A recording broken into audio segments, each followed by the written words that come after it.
saya Amelia Nabila dan dua teman saya Zafira Fajria Unode. Saya Najwa Solihah. Kami bertiga akan menjelaskan materi tentang interaksi sosial. Untuk penjelasan lebih lanjutnya silakan ikuti video ini. Dadah! Yang pertama, hakikat interaksi sosial. Interaksi sosial adalah hubungan timbal balik berupa aksi saling memengaruhi antar individu dan kelompok dan antar kelompok. Dalam interaksi sosial, ada salah satu pihak yang memberikan stimulus atau aksi dan pihak lainnya memberikan respon atau reaksi.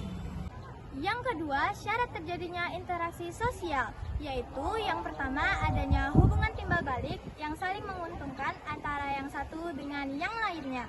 Yang kedua, interaksi harus berpedoman kepada norma-norma dan kaidah sebagai acuan. Yang ketiga, adanya reaksi dari pihak lain atas komunikasi tersebut. Yang keempat, harus mempunyai maksud dan tujuan yang jelas. Yang kelima atau yang terakhir, interaksi sosial harus bersifat positif, dinamis, dan berkesinambungan. Yang ketiga, pendekatan interaksi sosial. Dalam mempelajari interaksi sosial, sosiologi menggunakan pendekatan tertentu, yaitu perspektif interaksionis. Salah satu pendekatan perspektif interaksionis adalah interaksionisme simbolik, yang mengacu pada penggunaan simbol-simbol dalam interaksi. Menurut W.I. Thomas, seseorang tidak langsung bereaksi atau memberikan tanggapan terhadap rangsangan yang didapat dari luar, melainkan menilai atau mempertimbangkan terlebih dahulu berdasarkan definisi atau situasi. Yang keempat, faktor pendorong interaksi sosial. Yang pertama yaitu imitasi. Imitasi merupakan tindakan meniru orang lain tapi hanya sebagiannya.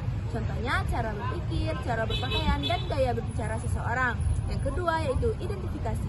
Identifikasi merupakan tindakan meniru orang lain tapi secara keseluruhan. Ketiga yaitu sugesti. Sugesti apabila seseorang memberikan pandangan atau pernyataan kepada kita langsung menerimanya tanpa berpikir terlebih dahulu. Keempat yaitu motivasi. Motivasi apabila seseorang memberikan informasi atau saran, maka kita merenungkannya terlebih dahulu. Kelima, ada empati. Empati merupakan tindakan seseorang merasakan apa yang dirasakan orang lain tapi dengan tindakan. Keenam, ada simpati. Simpati merupakan tindakan seseorang merasakan apa yang dirasakan orang lain dengan melewati kata-kata. 5. Bentuk-bentuk interaksi sosial. Yang pertama adalah asosiatif.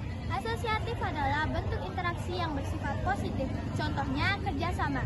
Kerjasama adalah suatu usaha bersama antar individu atau kelompok untuk mencapai tujuan bersama. Contohnya ada 5 bentuk kerjasama. Yang pertama, bergotong royong. Yang kedua, bargaining. Yang ketiga, kooptasi. Yang keempat, kolasi. Yang kelima adalah joint venture.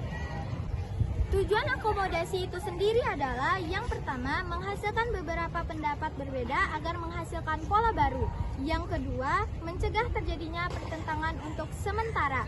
Yang ketiga, mengandalkan kerjasama antar kelompok. Yang keempat atau yang terakhir adalah mengusahakan peleburan antar kelompok.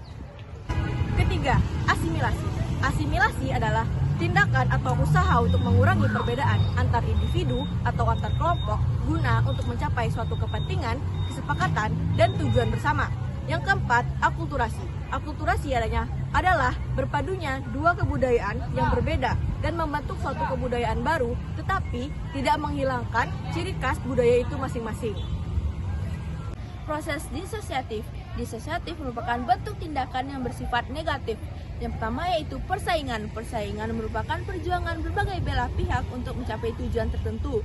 Ada 2 tipe persaingan. Yang pertama yaitu pribadi.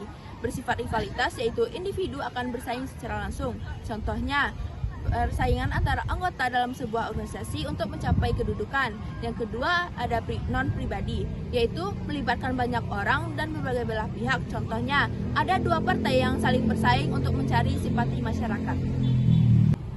2. Kontravensi. Kontravensi adalah bentuk proses sosial yang berada antara persaingan dan pertentangan, ditandai dengan ketidakpuasan seseorang, rasa benci, keraguan, dan rasa yang disembunyikan. Kontravensi itu sendiri juga bersifat rahasia. Ketiga, pertentangan atau konflik. Pertentangan atau konflik adalah perjuangan individu atau kelompok sosial untuk memenuhi tujuan dengan cara menentang pihak lawan. Pertentangan ini akan memberikan dampak positif. Yang pertama, alat menyesuaikan norma dengan zaman atau perkembangan masyarakat. Yang kedua, sarana introspeksi diri agar lebih baik.